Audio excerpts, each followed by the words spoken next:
Ang alamat ng talong. Noong unang panahon, may mag-asawang napakatagal ng mag-asawa. Si Tatang Andong ay magsasaka at si Aling Iska ay naghahanda ng pagkain. Sila ay walang mga anak dahil hindi naman ito nababagay sa kanilang kabuhayan. Gayunpaman, masaya pa rin sila dahil magkasama silang nagtatrabaho sa bukid. Isang araw, nakatagpo si Tatang Andong ng kakaibang uri ng puno. Ang puno ay mayroong mga bulaklak na kulay pula. Hindi ito katulad ng ibang mga uri ng halaman sa kanilang bukid, kaya naman napapaisip si Tatang Andong kung ano ang magiging lasa nito. Binunot niya ang ilang bunga ng halamang ito at dinali ito sa kanyang asawa.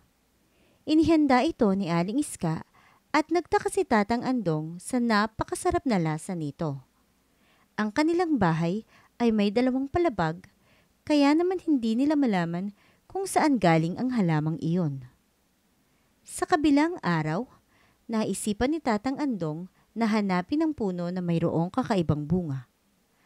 Matapos ang ilang oras ng paglalakad, nakarating siya sa liblib na bahagi ng kagubatan. Doon, nakita niya ang puno.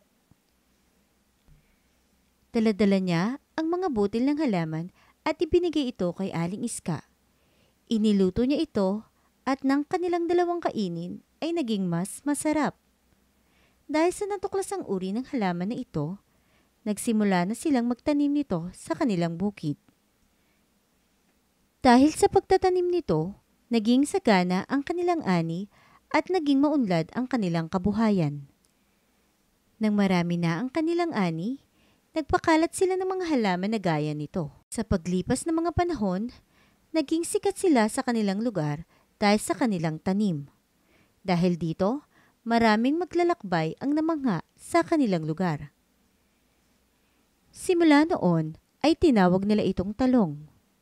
Nang magkaroon ng kompetisyon ng mga taga-ibang bayan sa kanilang lugar, napansin nila na mas masarap at mas malalaki ang kanilang mga talong kaysa sa iba.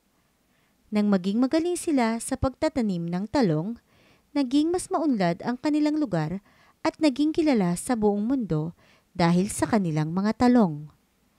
Ang kwentong ito ay nagpapakita ng pagmamahal ng mga Pilipino sa kanilang bukid at pagtitiyaga sa pagtatanim.